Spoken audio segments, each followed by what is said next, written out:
صلی اللہ علیہ وآلہ وسلم، صلی اللہ علیہ وآلہ وسلم۔ محبوب کی محفل کو محبوب سجاتے ہیں۔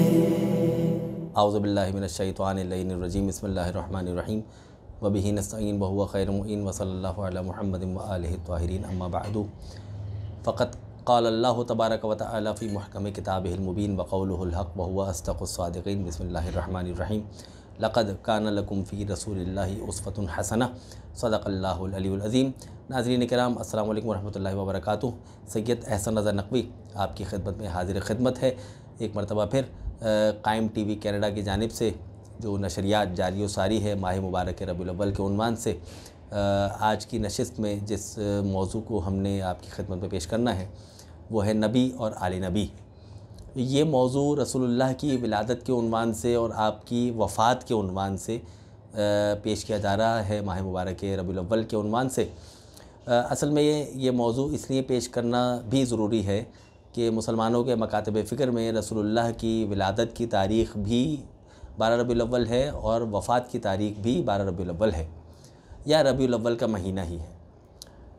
اگر رسول اللہ کی ولادت 12 ربیع الاول ہے اور وفات بھی 12 ربیع الاول ہے تو اس عنوان سے ہم چند مطالب آپ کی خدمت میں پیش کر رہے ہیں، اگرچہ کہ مکتب تشیع کے نظریات کے مطابق جو احادیث ہمارے ہاں محدثین نے نقل کی ہیں اور جو ائمہ سے ہم تک وارد ہو کے پہنچی ہیں، ان احادیث کی روشنی میں یہ مکمل طور پہ واضح ہے کہ رسول اللہ کی ولادت 17 ربیع الاول کو ہوئی اور رسول اللہ کی وفات 28 صفر کو ہوئی۔ یہ جو ولادت اور وفات 12 ربیع الاول دونوں ایک ہی دن مناتے ہیں، اس عنوان سے ہم چند مطالب کو پیش کر رہے ہیں کہ اگر رسول اللہ کی وفات 12 ربیع الاول ہی کو ہے تو پھر اس کے بعد کون سے واقعات پیش آئے۔ چونکہ ہم نے موضوع منتخب کیا ہے نبی اور آل نبی، رسول اللہ کی ولادت کے عنوان سے تو بہت سے مطالب کو قائم ٹی وی کینیڈا اپنی نشریات کے ذریعے اپنے ناظرین تک پہنچا رہا ہے اور مسلسل پہنچا رہا ہے، لیکن یہ نقطہ پہنچانا بھی ضروری ہے کہ رسول اللہ کی اگر وفات کی تاریخ یہی 12 ربیع الاول ہے تو اس عنوان سے پیش کر رہے ہیں کہ رسول اللہ کی وفات کے بعد کیا حالات پیش آئے۔ یقیناً ہونا تو یہ چاہیے کہ رسول اللہ کی جو سیرت ہے، آپ کے جو مناقب ہیں، آپ کے جو فضائل ہیں، آپ کی جو اسوہ حسنہ ہے کہ جن کی طرف آیت میں بھی اشارہ کیا گیا ہے، لقد کان لکم فی رسول اللہ اسوۃ حسنہ، رسول اللہ کی ذات ہمارے لیے اسوہ حسنہ ہے۔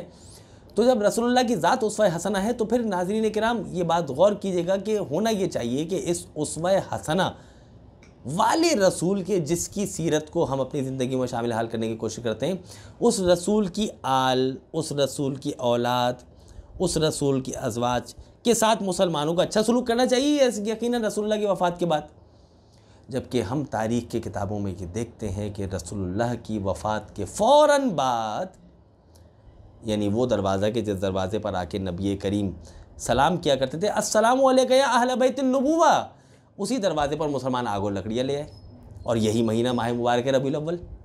اگر 28 صفر کی تاریخ مانے تو اس کے چند دن کے بعد یہ دروازہ جلانے والا واقعہ پیش آیا، اور اگر 12 ربیع الاول مانے تو اس کے بھی چند دن کے بعد یہ واقعہ پیش آیا۔ چلیں دونوں روایات کو اگر جمع بھی کر لیں تو ماہ مبارک ربیع الاول یعنی وہ مبارک مہینہ کی جس میں رسول اللہ کی ولادت ہوئی، اسی ماہ مبارک ربیع الاول میں یہ واقعہ ہوا۔ رسول اللہ کی بیٹی کے گھر کا دروازہ جلایا گیا، آپ کا پہلو شکستہ کیا گیا، جناب سیدہ کی شہادت ہوئی۔ جبکہ حدیث مبارکہ میں کیٹیگوریکلی واضح کر دیا گیا ہے حدیث ثقلین کی روشنی میں، کیا انی تارک فیکم الثقلین، کوئی مفسر، کوئی محدث ایسا نہیں ہے کہ جس نے اس حدیث متواتر کو نقل نہ کیا ہو۔ متواتر کون سی؟ کہ جسے ہر محدث نے ہر زمانے میں، ہر ایرا میں، ہر مفسر نے نقل کیا ہو، کنٹینوسلی نقل کیا ہو، تواتر کے ساتھ نقل کیا ہو۔ انی تارک فیکم الثقلین کتاب اللہ و عترتی اہل بیتی لئن تمسکتم بہما لن تضلوا بعدی ابدا حتی یرد علی الحوض، میں تمہارے درمیان دو گراں قدر چیزیں چھوڑے جا رہا ہوں، ایک کتاب خدا اور دوسری سنت رسول۔ یہ کیا ہے سنت رسول؟ کتاب اللہ و عترتی اہل بیتی، رسول اللہ فرما رہے ہیں کہ کتاب خدا اور میری اطرت جو کہ میری سنت رسول کی فالو کرنے والی ہے، وہ اطرتی اہل بیتی. اچھا اطرتی کہنے کا مطلب صرف یہ نہیں کہا کہ اطرتی میری اولاد، اہل بیتی جو میرے اہل بیت ہیں، میری اطرت میرے اہل بیت ہیں. لئن تمسکتم بہما، اگر تم ان دونوں کے ساتھ متمسک رہو گے، ان کو پکڑے رکھو گے، لن تضلوا بعدی ابدا، کبھی بھی گمراہ نہیں ہوگے. تو امت نے قرآن کو تو لے لیا لیکن وارثان قرآن کو چھوڑ دیا. یعنی جو قرآن کے صحیح گائیڈنس کرنے والے ہیں، قرآن کو گائیڈ کر کے بتانے والے ہیں، قرآن کے مطالب کو پیش کرنے والے ہیں. حضرت علی کو خود مسلمانوں کی کتابوں میں لکھا ہوا ہے نا مدینۃ العلم والی بابوہا. تو جب علی باب مدینۃ العلم ہیں، شہر علم رسول اللہ ہیں، تو پھر یقیناً حضرت علی سے قرآن کو سیکھنا چاہیے نا. آپ نے مائنس علی قرآن مجید کو سیکھا، آپ مشکلات میں پیش آ گئے، مشکلات میں پڑ گئے.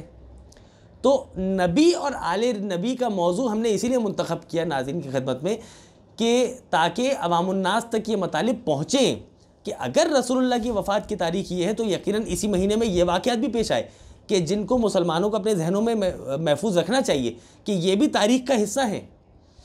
اور انہی تاریخ کے حصے والی روایات کے اندر جسے رسول اللہ نے اپنے بعد کئی مرتبہ کئی مواقع پر اعلان کیا، من کنت مولا فہذا علی مولا، اے علی آپ میرے بعد میرے بھائی، میرے جانشین، میرے خلیفہ، میرے وصی، میرے وزیر ہیں.